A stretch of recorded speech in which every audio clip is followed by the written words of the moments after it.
Welcome back to the Veterans Lounge. I'm particularly honored to sit amongst some incredible entrepreneurs based in and around Central Texas. I want to welcome you all to the live streams and the videos that we're producing coming out of this beautiful ranch in Dripping Springs. My name is Paul O'Brien with MediaTech Ventures, and I want to do one thing in particular because of the work we do in MediaTech Ventures, and that's encourage you to share the stream that you're watching right now. Share the content that you're looking at. We're here at the Veterans Lounge on Facebook. We're at the Veterans Lounge on YouTube. And the way this works, especially under the circumstances, is so many of us are going to be spending more time home for reasons we know. A lot of folks are going to look online more for advice and perspective from entrepreneurs such as these. And the best way to help everyone do that is to share the content that you're experiencing. Throw some comments, throw some questions in that feed at the bottom of these videos and foster the conversation even further. We're going to connect online with all of y'all. And we're going to connect a little bit here today with this esteemed panel of guests. And I believe we may even have one other guest joining us shortly, so we'll find some room amongst these couches here. Let me turn it over to the panelists to introduce themselves. Mylo, tell us a little bit about yourself and what you've been working on. Welcome. Hey, thank you very much. Appreciate you. My name is Mylo. I'm the owner of Mylo Obstacle Fitness. We're an outdoor obstacle course gym. We also do team buildings for companies. We also do fitness classes, and we bring obstacles out to events, and we do a lot of charity work. So we do a lot of charity work for veterans, nonprofit organizations, just all that good jazz. So that's about what we do. Brilliant. Thank you so much for being here. Natalie Felder, welcome as well. Tell us a little bit about yourself, and thank you. You're welcome. My name is Natalie Felder. I'm a real estate agent with Keller-Williams, and you can follow me on Instagram and Facebook at Writing and Realty. I work with buyers, sellers, investors, folks that are looking to get a lease, and I love working with everybody. I listen, and I show up on time. That is the secret right there. We probably could wrap right now with that fact. Thank you, Natalie. Joe Hogge, welcome. Well, in fact, thank you very much. I shared a video of this beautiful venue before we got started. Tell us where we are and tell us what you've been working on. So first, welcome to everyone that's here, the cast, crew, everyone. But we are at Vista West Ranch. My wife and I are the owner-operators here. We do mainly weddings, but I had some open free dates during the week, which is pretty common because people don't get married on the weekdays, to be able to help some of our veteran friends out with what's going on these days, just trying to kind of contain things. We're basically in the middle of nowhere in Dripping Springs. Have a very small crew going on here, so we can still keep the dream alive and pass on the message of Veterans Lounge. Particularly that. Pass things forward and help some folks out in the process. Pass it forward. Appreciate that. Welcome, guys in the back. How y'all doing? Cheers. How about on the left? Where is our microphone? There you go. Got three choices. Dakota, thanks for joining us, man. Tell us a little bit about what you're working on. Yes, thanks for having me. So my name's Dakota Stewart. I'm the founder and CEO of LifePod Core, and we're an Austin-based company that provides emergency management using innovative technologies that are built and delivered by U.S. veterans. So we call these LifePods, and these are containerized units that each hold a special piece of equipment. Our water generators use what's called an atmospheric water generator, and this is a process that sucks in air and turns humidity into drinking water. We have a power pod that generates electricity, and we have a residential pod. All three of these are stackable, plug and play, easy for transport. They're rugged, and the idea is that after a disaster or, whatever area needs clean water, electricity, and housing, we'll be able to deploy within 24 hours. We have an in-house training program for veterans that's designed for recently separated veterans, but it's open to all veterans. But we teach them how to weld, do HVAC, and electrician skills to be able to build these life pods and then deploy with us to deploy these life pods to those areas that need them.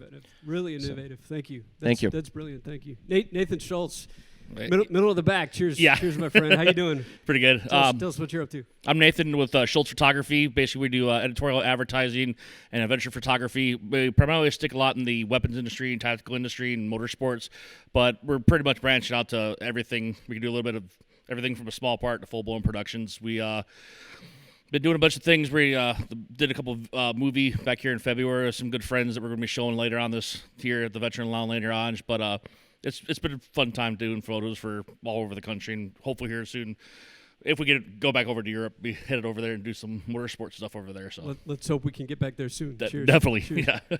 Dave Spanton. Yeah, the CEO of Blackhawk Lending. We do VA mortgage lending, but what we're really doing is raising money for a few nonprofits to get veterans back in the national parks, rivers, and public lands. I'm creating a little bit of hope in getting after the veteran suicide. Brilliant. Thank you guys very, very much. And we'll share their information, to be sure, on the Facebook pages, on the YouTube channel, and so forth, so that y'all can connect. And I highly encourage that, because it's entrepreneurship, which we're here to talk about. It's entrepreneurship, which is easily amongst the most difficult decisions that you can make. And I really appreciated in the previous panel how they reinforced the fact that veterans are amongst the best people in the world to hire, given the commitment, given the call to serve in work that people have when they come back from their service.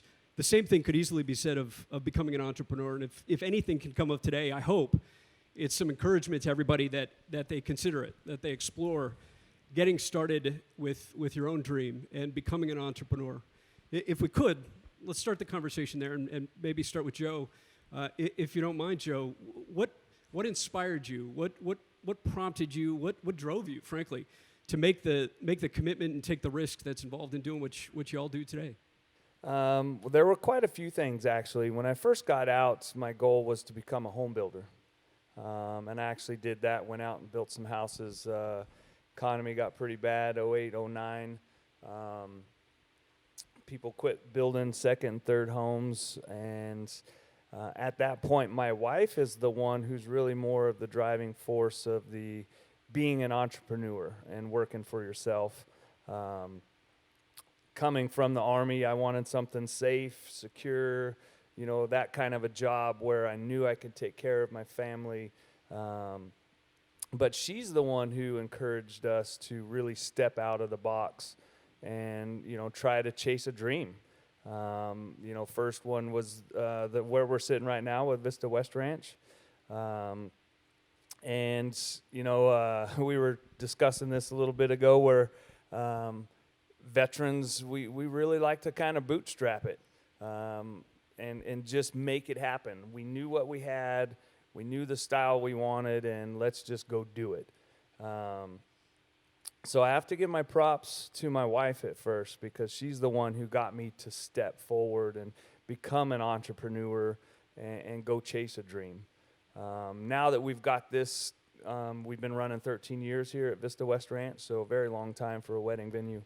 Now I'm stepping out of that box on my own, and we just opened up 12 Fox Beer Co. With a very old Army buddy of mine that we actually met in basic training in 1994. Went through training, went through AIT, got stationed at Fort Hood together. They shipped us to Germany for the bulk up before we went into Bosnia. And we got introduced to really good beer.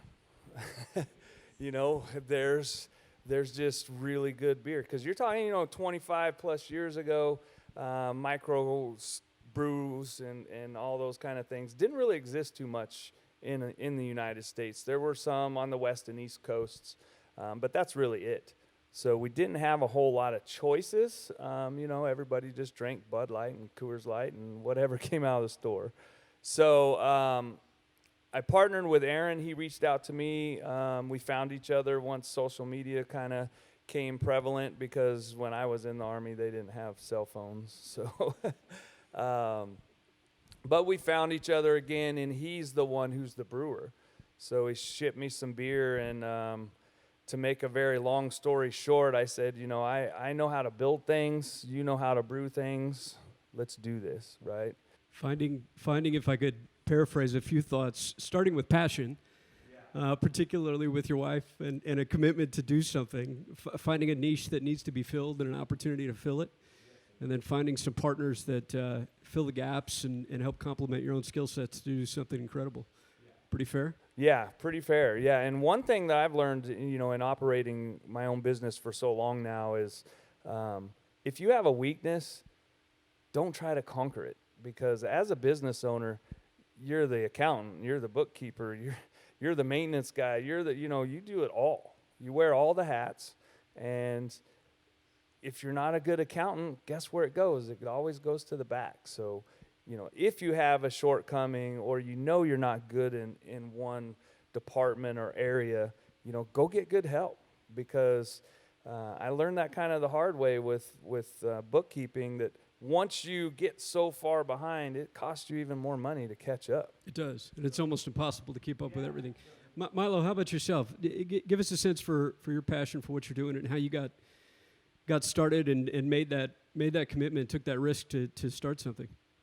So I actually started out, I was very passionate about showing people that they can do more than what they can do.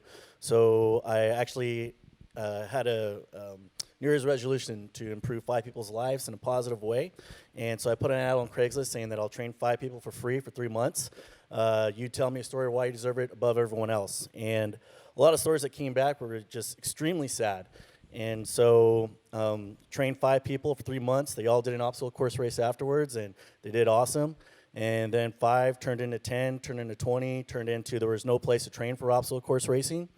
And so then, it just kind of built itself. So I started a business where we did mobile obstacles. After that, we started doing team buildings for Pepsi, IBM. Then we weren't on the New York Times. After that, we were on Chive TV started doing stuff with us, and then it just kept on growing after that. It just keeps going. Yes. And I love how you just took the simplest of starts and said, I can do something, I can get going. Who's in with me? Who wants to help get this off the ground? And it spirals from there. Oh, exactly. Actually, we had a time where I did have a business partner, and I actually wound up losing all my money, let down to $75. And I had to try to decide, am I going to continue on with this business? We just moved to a 75-acre lot, and I was like, Marines, we don't give up. We're just going to keep on going. So I lived in a shipping container. Actually, half of it, I turned the shipping container to my bedroom. The other half was the office. We had no electricity, no water. So the electricity, I ran an inverter off of my truck battery, ran credit cards through that. The water, well, we had a creek in the backyard, so I was able to take showers there. So it was kind of funny. My clients were like, oh, it's super cold here at 6 o'clock in the morning. I was like, I just took a shower in that creek. You have no clue how cold it is. You really need to calm down there. And I did that for a year. But what was good about it was that I had such passion for it, and I guess people kind of sought that. So through that, I wound up being sponsored as an athlete through Michelob Ultra, High Elite, Solomon Shoes, and then the community just really supported us. The clients, if it wasn't for my clients, I wouldn't be here. They love you. That is the epitome of being an entrepreneur, is figuring out how you can serve someone else in a way that it does something meaningful and creates some value for folks, and they will stick with you. Yeah. Oh, for sure. Yeah, if you actually show that passion, you show that caring for other people. Those people. My clients, man. I can't. Man, I've just had things just pop out of nowhere just by being nice and giving back and giving to companies. Checks would just show up like $10,000 out of nowhere, and it's just like, where did this come from? They're like, hey, we just remember you doing this for us for free, and we just want to show you our appreciation of it, and so here you go. Wow. And so, that has helped me out a lot. And you were staying in a container, just to drive that home for everybody. You were because we do whatever it takes. Was this Dakota? Is this one of your containers? Tell me. I wish.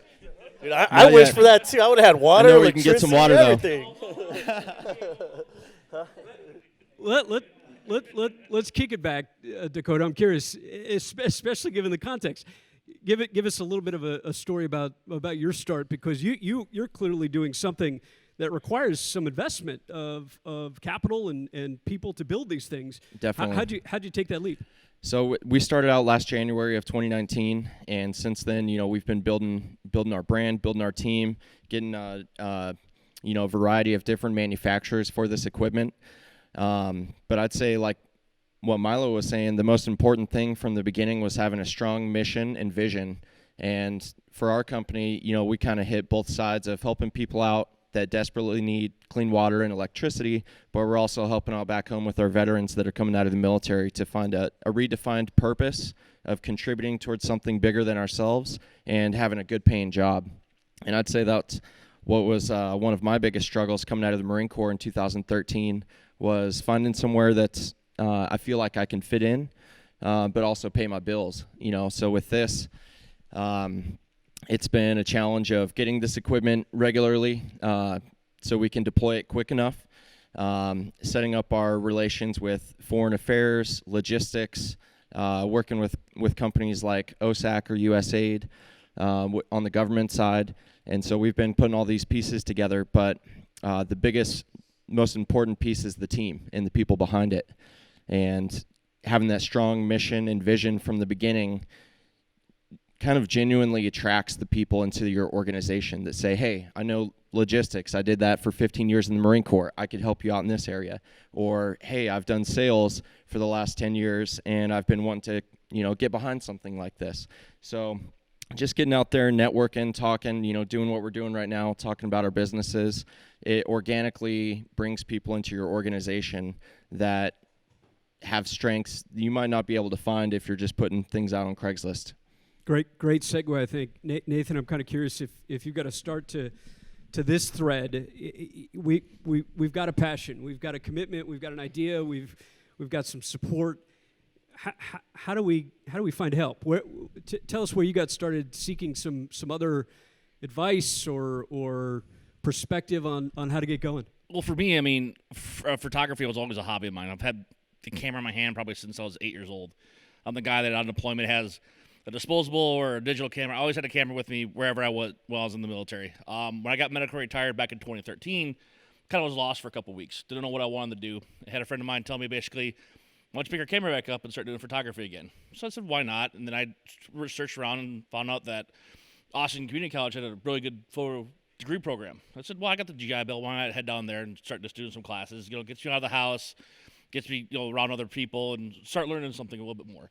So I started doing that, and then in there, you start from the basics in the course, but you learn more and learn more. But you're around these people, you're around just the creativeness and the people that you're around. I mean, all of our instructors have been in the industry for 10, 12 years. You're around all the newest equipment, but it's just that creativeness that you get to try new things and you get to expand your horizon on what you're working on as a photographer. And then, but in photography, they always find you got to find that niche. You got to find that one little thing that sets you apart. And with me, it was always, I was in the industry. I was in the weapons industry. I was in the military.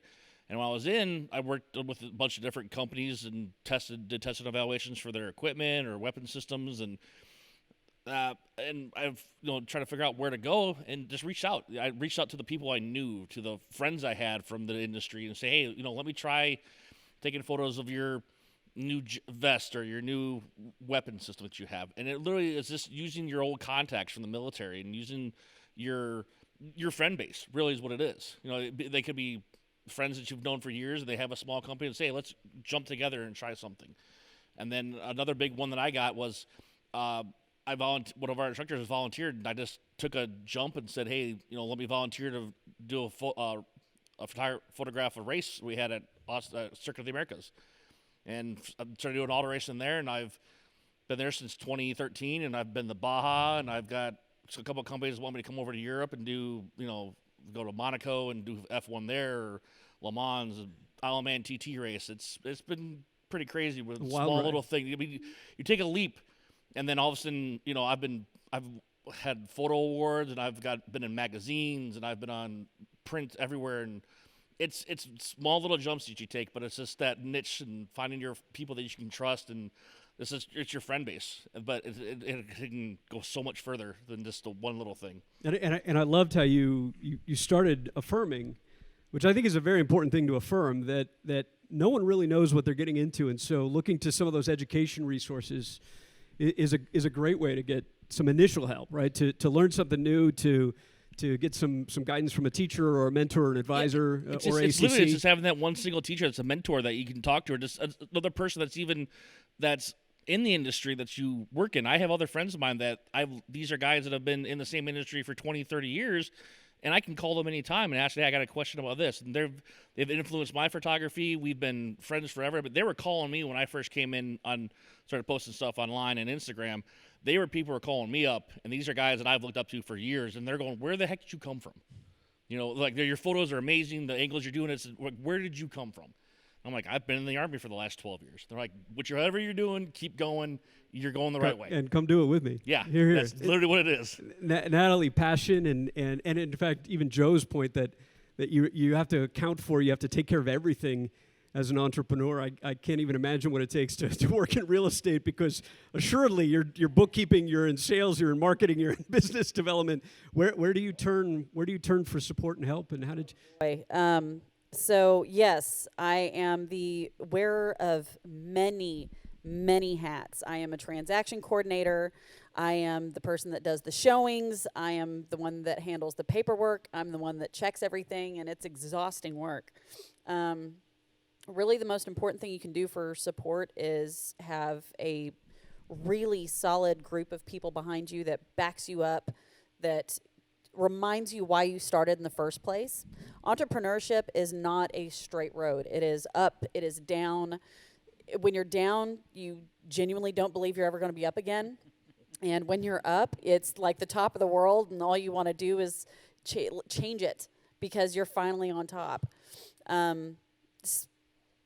Stick to your most immediate network. For me, it's reaching out to real estate agents that have been in this industry for 20, 30 years, that have seen the market cycles, it going from, being a great market into being a terrible market into being a mediocre market sometimes. You just get encouragement from people who understand the process, that can give you pointers on how to get through the bad times, and having friends that back you up and sing your praises and help you put your business out there, because at the end of the day, it is only you.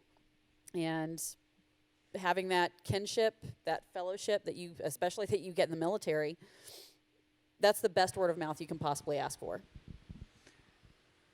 When you said when it's low, it's low.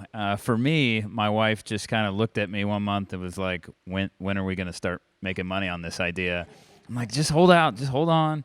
And the next month, she's like, so when are we going to start making money on this thing? I'm like, just wait. And finally it turned. And so that passion, I actually built a partnership with a company called New American Funding when we started. And so we were able to go from, just being in Texas to shifting more towards lead generation, and we were in 48 states overnight. So we were able to kind of leverage some of those partnerships to help expand us. Partnerships being a key, team building being a key, advisors, education being a key. Thank you for some wonderful perspective in that regard. I'm reminded from Natalie's story, and I'm sure you all can relate, that there's a notion that entrepreneurship is actually a personality trait that is a degree of insanity. that if you endeavor down this path, it's probably because you have a fixation with doing something, because you do have to weather the tough times. You get even more excited and invigorated by the good times. And I've even personally kind of found when times are tough, it almost motivates you to do more, to try harder, because you will not give up. You will not refuse to you will refuse to fail in what it is that we've struck out to accomplish. Talk about Dakota, maybe back to you. Talk a little bit about less seeking the support from the community and more of that mission and vision and that purpose that you set out with, and what it takes to get others to actually commit with you. How do you get a co-founder? How do you find that first vice president or chief technology officer or whatever that initial set of folks is? Inevitably, in everything that we're doing as we start out, we can't pay people enough. That's part and parcel with starting something. So how do we motivate others to get involved in our dreams? Any thoughts? I think it really goes back to, from where I learned it, was the military leadership characteristics, of leading from the front. And if it is something, I guess, important enough to get behind, that's how we've organically attracted people to become part of this. Now we have, retired agent from OSAC. We have a gentleman who's been doing commercial development in real estate for the last 20 years as our CTO. We have a director of operations, and all of these people are entrepreneurs, business owners, or killers. These guys want to go out there and make a difference, and they've either been recommended from somebody else that heard about this, and they're like, hey, that's awesome. I know somebody you need to talk to. And that originally started out with, the couple of us that started this. going out there and networking, going to veteran meetups, going to real estate meetups, going to technology meetups, going to accelerator meetups, getting yourself out there and just talking about your dream. I think it attracts people that see a similar dream, that are like, hey, I've thought about doing container building. I've thought about working with veterans or doing disaster relief, or, this kind of hits different points that excites people and wants to get behind something. And then just opening up the floor for them to excel at what they're good at, right? So it's at first attracting them to become part of this organization, see the vision, taking steps to making a difference, but it's also recognizing their strengths that they bring, and not tasking them out to do something that, might need to be done, but it's monotonous and it's not their strength. They're not going to feel comfortable. They're not going to excel in that area. So it comes down to just being a consistent leader, pushing that mission and vision and holding yourself and your team accountable to where we're moving. So getting out there and talking about this idea, talking about this dream that you all have is not an easy thing for anybody, right? That you're going to get shut down, you're going to hear discouragement, you're going to hear no's, you're going to hear bad idea, you're going to hear that'll never work. You hear a lot of no's. Maybe a quick round robin just to change it up real quick. Where would you advise, each of you, where would you advise first? If you had one thing to say, if you're going to start talking about what you're doing in order to find some people to support you, where would you start? What's the advice? Because a lot of different ways to do it: meetups and happy hours and accelerators and get online and so forth. Go ahead. Yeah, I think you have to first understand what you're doing, right? We sell mortgages. That's not super exciting, but what we're really doing, like I said, is raising money for nonprofits to get people out into something that I'm authentically interested about and spend time doing that gives back. And so you have to find that kind of ROI for people. And once you find out what that ROI is, then it's really easy to just basically talk to anybody about it. You're like, hey, check out what we're doing. Hey, I've met you. Now, you're interested in this. Okay, what are you interested in about? And the conversation, as long as you approach it as an ROI discussion, people will see your passion, and now you're helping them instead of asking them for something. Where did Blackhawk Lending start that conversation to figure out the ROI? How did you just throw something out there and say, is this valuable? Is this needed? It started years ago, and I was VP of Ops for a tech company, and I realized I didn't fit in, and not to go into that, but it really culminated to start at my sister's wedding. So in the middle of the reception, I've got some family that's in it, in mortgage as well, and I said, hey, what do you think about this idea? And 4 days later, I was briefing a CEO of a top 25 mortgage lender in America about my idea to give back to veterans, and then from there, we were able to divvy it up and get after it. Nathan, your thought? Well, for me, as a single person, sole proprietor type of stuff that I do, it's a little bit different. It's like mine, it's that face-to-face interaction with everybody. I mean, I have friends here. I mean, Nat can tell her and I have been friends for a couple of years now, that I carry stacks of my business card. And I design my own card, which is not a normal one. On the front of it, I spend extra money to make sure that the front of my business card is a highly digitized, highly glossy photo. That's the first thing you see, is you see a photo that I've done of me on my business card, and that starts the conversation right there. Most people look at them and are like, wow, that's really cool. And then it starts a conversation of, the different types of ways that you can do that photography can help in the industry.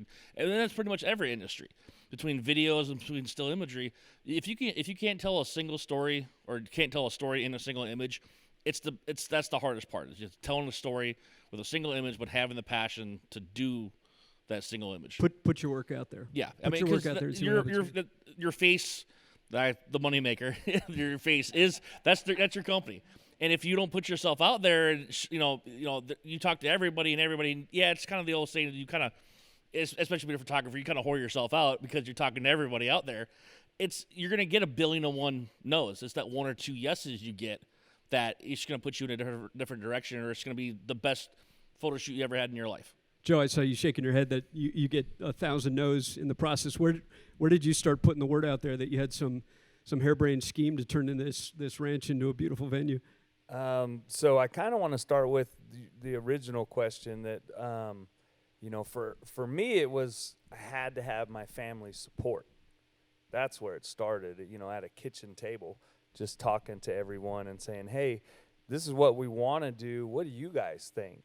You know, you have great knowledge there. Your parents, your uncle, your grandpa, most of your family, you can find somebody that can help support you on your dream, not, always financially, but to give you that motivation to go chase the dream. And as you said, then, now let's talk about details. Like, we probably walked this ranch for 6 or 7 months. At the early in the morning, I wanted to see sunlight and different angles of the property. And then at night, after a long day of work, you come home, you get your beer, and let's go walk around the property. Where do we want to put this building that we're in? Where are we going to set it on this 10 acres? So it starts that dream. And then once that dream is seeded and it starts growing and you've watered it and your family's helping you, that's when it becomes unstoppable. That's when you get your motivation to go, hey, we got to put in a few more hours. We got to do this. We got to, do whatever the next step is. And we're here and we're willing and we're going to sacrifice and we're going to make it happen. Together. Well said. Natalie, was it at the kitchen table? Where did you start the conversation? And for me, it was with my therapist, as a matter of fact. My great-grandmother gave me a really great piece of advice when I was growing up, and it was, he who builds to every man's advice will have a crooked house. If you're getting ready to embark on owning your own business, you're going to be told that you're crazy. You're going to be told that it's the wrong time. You're going to be told that maybe you shouldn't think about it. But entrepreneurship is a very personal relationship that you have with yourself. It starts with confidence and being able to handle those objections and being able to rise above adversity and people's differing opinions. That's not an easy feat, and I genuinely don't know that I would be where I am today without my therapist asking me why I was so afraid. And when I realized that actually I wasn't, I thought I should be. It just clicked, and everything kept moving forward in a very rapid succession. I supported myself by working 2 or 3 jobs to make sure that I could afford to be a real estate agent. It's not cheap. Over time, as real estate began to grow, I was able to let other things start falling off my plate so I could focus on it full time. And I'm to a place now where I can actually start looking towards the future and finding a team and bringing people into this industry with me so that they can experience owning their own business, so they can experience the success that I, at 36, going on 37, am finally starting to experience. You're not supposed to have this in your 20s. If you do get it in your 20s, rock and roll, man. Good for you. But also, if you're 40, that doesn't mean anything. 40's the new 20. Keep going. One of my favorite observations was that if you're a boomer, it was almost embarrassing to have a therapist. If you're millennial, it's embarrassing not to have a therapist. very, very, very, very well put observation that it does take that person who can go along this journey, this mental journey with you, and be encouraging and wrestle the ups and downs with you at the same time. Mylo, we know you started the conversation a little bit on Craigslist, but I'm curious if you have perspective even before that, right? As you just thought about the fact that you wanted to get into the fitness business for yourself, where did you turn first to get some of that support or assurance or validation? Where did you start having the conversation with people?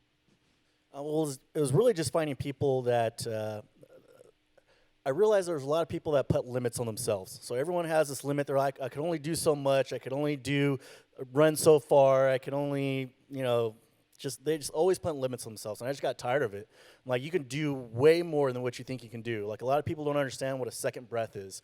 It was like, it's basically you run until you're about to die and you feel like you're going to crawl, and then you go for 5 more minutes, and then all of a sudden you get this bolt of energy and you keep going.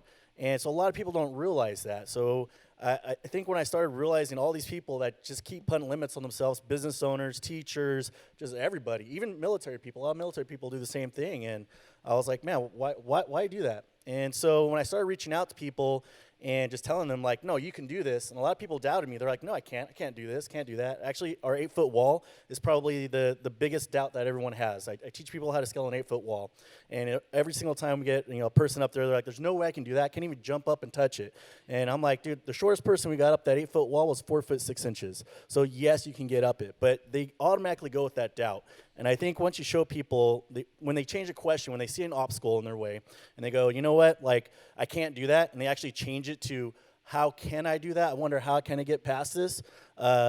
That accomplishment that they have, especially when it's a huge adversity to them, the more accomplishment they feel, and then they have that feeling. And when you're able to bring an emotional feeling to a person, they'll spread your word like crazy. Like, they're just like, man, you have no clue. I never thought I could scale this 8-foot wall. Mylo, taught me this, and you need to learn it too. And, I never thought I could run 6 miles. I could run 6 miles. I never thought I could do a 24-hour endurance race. And, I can, and just that feeling. And I find whenever you give someone a feeling, they'll do everything for you. They will be your best marketing team ever. But you have to be able to give them that feeling of accomplishment, of like, man, I really love what they're doing for me, and that they're invested in me. So when I have my clients, like, they don't show up, not only am I texting them, everyone's texting them. Where are you at? Why aren't you here? Blah, blah, blah. And you give them that good sense of community, that feeling. I mean, yeah, they'll do all the marketing for you, pretty much. Very well said. I want to switch gears a little bit and maybe talk about some more practical realities about getting started, and actually take an opportunity to remind folks that one of the ways to connect and find that support is the way that we're doing this. And so big thanks again to the Veterans Lounge and to DreamState Entertainment for producing and putting all this together for us, because, as you're hearing, it is a lot of ups and downs. It's a lot of uncertainty, especially given the economy and society in the world these days. And if you're not turning to your family and to the community and to peers and frankly the internet for some help, I want to strongly encourage you to do that, because there's so many people that are willing to raise their hands and step up and help out in whatever it is that you aspire to do or are struggling with now or would like to do, even if it's at some point in the distant future. Natalie, you touched a little bit on the cost of getting started and having to continue to pay the rent. So let's talk a little bit, if we can, everybody. Natalie, kick in first. When it comes to having the money or getting a loan or raising some capital, let's share some perspective on that if we can. What did it take for you to have that comfort that you were financially prepared to start something? Well, just to go ahead and tell you, I was not financially prepared to start this at all. I knew the costs of, realtor dues, MLS fees, e-key access, all these little nickel and dime things that I have to have in order to do the job that I do. The answer is you have to do whatever it takes. I got very blessed. I was referred to by a veteran friend of mine to a real estate friend of his who was looking to start a team.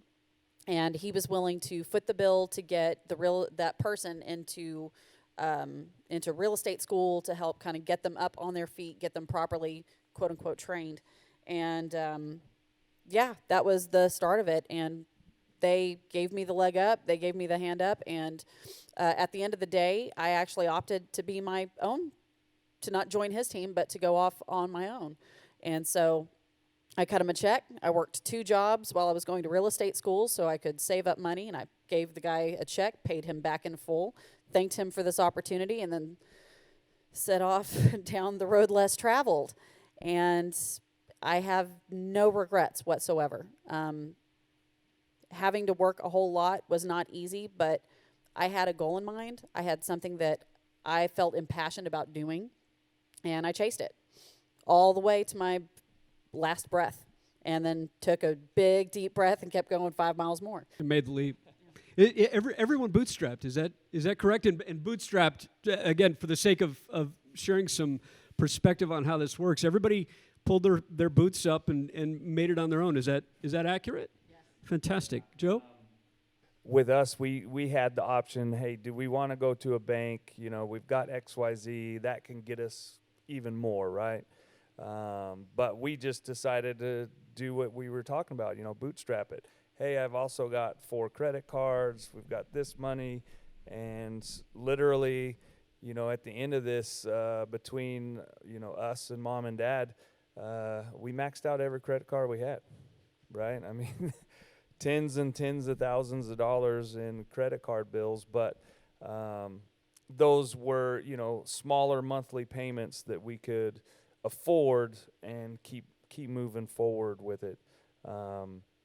But you can also go to a bank and or get an investor, find somebody who is passionate, who did well in their life already and has that money to be able to come in and help you.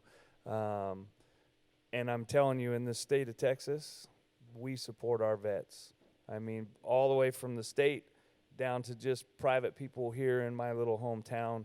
Right now, we're building a new facility for our veterans, so that we have our little vet hall here, and that's how we're doing it, right? Just the community is coming together.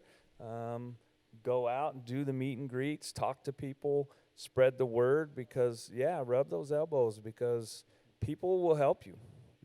We take great pride in Texas with our vets. Hear, hear. Friends and family makes sense, as was evident in a little bit of Natalie's experience, are continuing to work. Turning to credit cards is daunting, frankly, right? Like, can we put some more stuff in debt, and hopefully we're going to make it and recover from that? Dave, any perspective on how you got off the ground and what it took to write that first check to start something? It is. I originally wanted to be in tech, which tech is very big on venture capital, and then through seeing how that impacted the board, and then being downtown at the Capital Factory and a couple different companies, I knew that I didn't want to answer to anybody, and I wanted to be in charge of it, in charge of the finances myself, to make the decisions on what I think needed to grow the business. But that comes at a cost, and that cost is growth. But I think that you maintain the hunger for your business if you are the one that's writing the check and answering the bottom line every month, because I see it time and time again, is they'll get a little bit of money, a little bit of influx of cash, and then you see a lot of entrepreneurs not necessarily maintain the hunger, or they'll move a little bit and they'll shift focus to answering what the investor thinks is the right way to grow the business, and they compromise their vision for how to grow for the speed of cash. So I caution people on selling the farm and run up credit cards unless you're ready to do it and you know exactly what you're going to do. But it's okay to have a startup while you have another job, and then decide, as we heard before, when is the right time to unplug. It's better to have a business while you're building a business, so that you can be in charge of where your business is going to go and how you can grow it. I mean, I'll just absolutely back that up 100%, because friends and family are invaluable when it comes to starting a business. You have to have some level of support, whether that's your therapist, your spouse, your siblings, or your best friends and family that aren't necessarily blood. You do have to have some form of support. At the end of the day, though, you need more so a clear vision of what you're going to do, because you're going to get a lot of differing advice from what your vision is. And when you bend to investors, when you bend to other people's wills, all that does is ultimately hurt what sets you apart from the rest of your industry. Like, you need that clear goal, that clear vision. I've been told that some of the things that I do, as unorthodox as they are in the real estate industry, I shouldn't do them because they're unorthodox. Little did I find out, I mean, I kind of knew in my heart that this was the way it was going to be, but people sought me out because I was different. I wasn't, Karen with the big hair and Cadillac. I wear tennis shoes to work. I speak to people as though they're my best friend, because this is the biggest investment that they can possibly make in their life. Why shouldn't I be their friend? Why shouldn't they be able to trust me on that level of friendship? And do you in your business, because that's what's going to make you better. And like we say, in your industry, you're selling yourself. That's the biggest thing that you can always say, is you're selling yourself. So basically, you're having that confidence that you show other people. I mean, my friends can tell that. Now I can even tell you, there's times where I'm running for 3-4 days, weeks at times, where I'm running like a rabid man, and I got all this energy, and then all of a sudden I can, at a drop, I mean, I'm done for like a day. I'm exhausted. I mean, we have a joke where it's like, where can we catch Nate sleeping? You know, they've got pictures of me sleeping in the weirdest places because it's like I'm just exhausted and I pass out. I mean, they got me yesterday here and they set this place up. So it's showing then, but if you're showing your passion, you have that drive where you're constantly going and I mean, you're going to do everything you can to keep that stuff going. I mean, I haven't paid myself in 2 years of my own company because I roll that money. Every dime I make, it goes right back in, buying new equipment, buying new something. But if you have, I mean, that's the thing is for me as photography, it's not a job for me to live. It's a job for me it's my passion. I don't do it to survive. I do it to live. It's my way. It's the way of getting out and enjoying life is the way that I deal with it. So That's a really wonderful way to put the commitment that it takes to be an entrepreneur and start something, is that it's actually not a job. You aren't necessarily even starting a company. This is just you waking up tomorrow and continuing to do what you do. I've been told that you have to be passionate, you have to be crazy, you have to be insane, and you have to be passionate. It's the best way to describe it. I think that's correct. I think that's correct. I mean, to be an entrepreneur. I mean, to drop everything and put it in what your dream is. You have to be slightly insane because everybody wants to have that nest egg. Everybody wants to have that safety net. Mylo, you're certainly doing what you love. Does that resonate as true? And if we could, let's keep it a little bit attuned to this question of where the capital comes from. You started with a few customers. Have you gone through some tough times? Have you looked at some lending or raising some money from a partner or some such to expand? What are your thoughts about bringing some more financial support to the table when it's needed or desired? Yes. Well, I think it becomes being resourceful. So I think one of the biggest things that veterans are is that they are extremely resourceful. So when, someone tells you, hey, go, military tells you go build this house, and all you have is mud and a hammer, you're like, this is all I got. They're like, I don't care, go build that house. And you're like, well, crap, I got to go build this house. So when my company needed stuff, say if we needed wood to build obstacles, I would just find a way. I'd go on Craigslist, I'd ask friends, I'd ask construction workers, hey, do you guys have leftover wood? And I'd always able to find something with it. So as long as you're resourceful, I would dip in at times to where it was like, man, how am I going to, we had a huge hit one time to where I didn't know how I was going to pay my employees. So I had to talk to all my employees, sat them all down. I was like, hey, guys, here's the deal. I don't know really what this is going to look like in the next couple of weeks. I don't want to ask you guys to work for free or anything like that, but that's kind of where we're at. And if you want to continue with this job, that's what we're going to have to do for the next couple of weeks. And what was awesome about it is every single one of my employees, they were like, no, we'll stay here. We'll work for free for the next couple of weeks. We'll figure out what we need to do. So, we all helped each other out. When they needed food, I had extra food. I gave it to them, and they had some extra stuff for my other employees. We all helped each other out, and then we were all able to survive that way. I do have investors that try to come in, and we're like, hey, we would really love to open up an MOF franchise over here, over there. But one of the biggest things I found with them was that, when Spartan Race and all this other obstacle courses are coming up, and American Ninja Warrior, they weren't passionate about it. They just want to find a way to make a quick buck. And I'm like, man, my name's on this company, and you're representing this company of passion, and you're not passionate about it. All you want to do is make a quick buck out of it. That's not what I want. That's not what we're looking for. We're here for our customers. We're here for our people, and we're here to do whatever it takes to make sure that our people are able to feel accomplished. And I love it when people look at it as they're like, oh man, that's just a hobby. Why are you doing that? Your job is just a hobby. I was like, darn right, it's a hobby. Why would you not want to be able to go into work to where you're happy? You wake up, you're excited. That's what you need to do. I feel so horrible when people hate their job, and their job takes up most of their life, and they're like, man, I really, really hate going to work. I can't believe it. I got to go home, and I'm tired. Can't spend time with the kids. Man, when I'm coming home from work, I'm excited. I'm like, dude, let's go. Kids, let's go play outside. Go play at the gym. We got kids obstacle course out there too. Let's go do this. So you have to be passionate about it. It has to be like your hobby because if you're passionate about it, it's going to show through in your work. Doesn't matter how much money you started off with. Eventually, people are going to pay you that money because you're going to be the best at your job because you are passionate about it. So that, just being resourceful. Well, for me with the passion, right, I like going outdoors, I like fishing, I like hunting. And so for me, on the mortgage side, where do I find veterans? Well, I've plugged in and we donate money to veteran organizations that do all that, and that becomes our marketing and campaign material. And so for me, if I have set up a lifestyle where if I am trying to, go generate more clients, then I just go fishing more. I go hunting more. I go do all the things that people are spending all their time to just do on the weekend. Where, Thursday morning I'm going to go fly fishing down on the Guadalupe. So yeah, you've got to find that passion. But if you can find a way to make that passion where you're generating clients, and you're doing even better. Dakota, I'm still enamored with and curious about these life pods, because I imagine there's a capital investment required to develop these. Did that start with just seeking customers, or did you get some business partners or investment in what you're doing? Tell us how that got off the ground, because I imagine much like what Joe's doing with this property and this ranch, right? There's a capital outlay Absolutely to get off the ground, and for most people, I think that's what weighs on them is how do I fund just starting? Right. What's been your experience? So how we got started was I was in real estate as well, doing wholesaling. And so I have a company in Austin that was kind of funding LifePod from the beginning. But one of the real estate investors called me out on it because I'd been talking about doing this, for months. And he's like, Dakota, here's a piece of land. Shut up and do it. Right. And I'm like, okay. No, I was like, what did I get myself into? So I started going for it.